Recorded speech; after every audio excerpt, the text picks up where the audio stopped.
Sa ating pagdiriwang ng kapistahan ni San Jose ng manggagawa, binabati at binibigyang pugay ko ang lahat ng mga manggagawa at labor sector na nagsisilbing pundasyon ng ating lipunan sa pamamagitan ng inyong sipag at dedikasyon. Ang pagninilay na ito, mga kapatid, ay inialay ko sa inyo, lalo na sa mga nagpapagal sa bukid at pabrika. Hanggang sa mga lingkod at mga bayaning nasa malalayong bansa, kung tawagin, upang muling kilalanin ang dangal na kalakip ng bawat butil ng inyong pawis.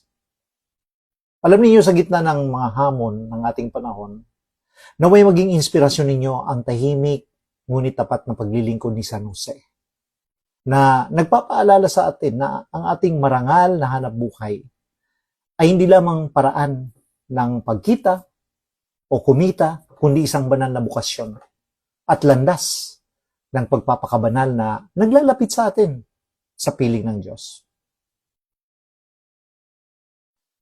Mga kapatid, ang unang araw ng Mayo ay hindi lamang pagdiriwang ng Labor Day sa buong mundo, kundi isa ring banal na pagkakataon para sa simbaan na parangalan natin si San Jose na manggagawa. Alam niyo, sa gitna ng ingay ng mga panawagan para sa karapatan ng mga manggagawa, ang imahe ni San Jose ay nakatayo bilang isang tahimik ngunit makapangyarihang paalala ng dignidad na kalakip ng pagpapagal.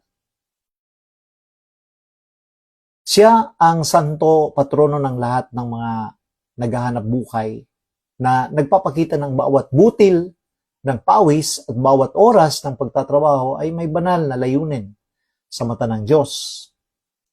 Si San Jose ay isang simpleng karpintero mula sa Nazaret, isang taong sanay sa pisikal na pagod at paggamit ng mga kamay upang bumuo at magkumpuni.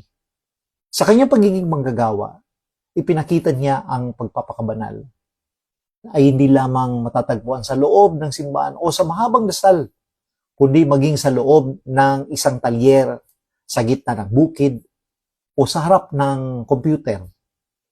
Itinuturo niya sa atin na ang ating trabaho, gaano man ito kasimple o kabigat, ay isang paraan ng pagkikibahagi sa gawaing paglikha ng ating Panginoon. Higit pa sa pagiging karpintero, si San Jose ang nagsilbing tagapagtanggol at tagapagalaga ng banal na pamilya. Sa pamamagitan ng kanyang marangal na hanapbuhay, siniguro niya ang kaligtasan at pangangailangan ni na Jesus at Maria.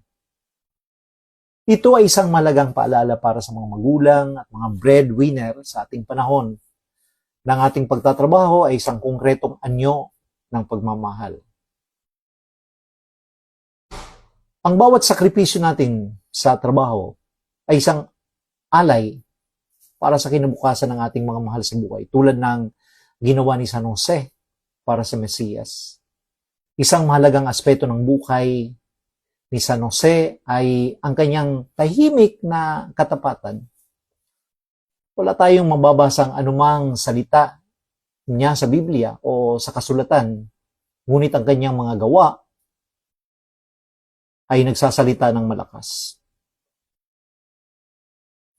Sa mundong madalas na nagpapahalaga sa kasikatan at papuri, inahamon tayo ni San Jose na magtrabaho ng may integridad kahit walang nakakakita. Ang tunay na tagumpay, mga kapatid, ay hindi nasusukat sa laki ng sahod o taas ng posisyon, kundi sa katapatan ng puso at sa pagiging maayos ng gawa para sa kalwalhatian ng Diyos. Kung kaya sa pagdiriwang na ito, kinikilala rin natin ang pagkikipagkapwa-tao ni San Jose sa lahat ng mga manggagawang nakaranas o nakakaranas ng kawalang katarungan o hirap sa buhay. Kung kaya ngayong araw na ito, ipinapanalangin natin o ipanalangin natin ang mga walang trabaho, ang mga inaabuso sa kanilang pinaglilingkuran, at ang mga napipilitang lumayo sa pamilya para lang kumita. Ang pagunita kay San Jose ay isang tawag sa atin na itaguyod natin ang katarungang panlipunan at tiyakin na ang bawat tao ay mabigyan ng pagkakataong mabuhay ng may dignidad sa pamamagitan ng kanilang sariling mga kamay. Naway magsilbing inspirasyon si San Jose na manggagawa para sa ating lahat upang baguhin ang ating pananaw sa ating pang-araw-araw na gawain. Huwag nating tingnan ang trabaho bilang isang pabigat o sumpa, kundi bilang isang bukasyon at landas patungo sa langit o sa karya ng Diyos. Kung kaya sa gabay ni San Jose, naway maging masipag, matapat, at mapagpakumbaba tayong mga lingkod.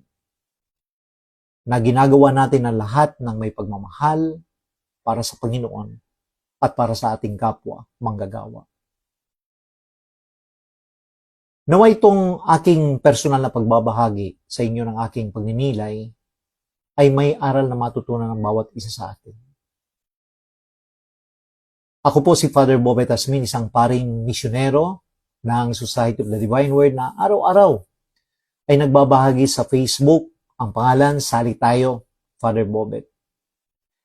Isa itong pamamaraan upang ipahayag ang salita ng Diyos sa pamamagitan nitong social media. Kung kaya inaanyayahan ko rin kayong samahan ninyo ako na sa pamamagitan ng social media ay maipahayag natin ang mensahe, ang mabuting balita ng ating Panginoon. Maraming salamat po sa inyong lahat.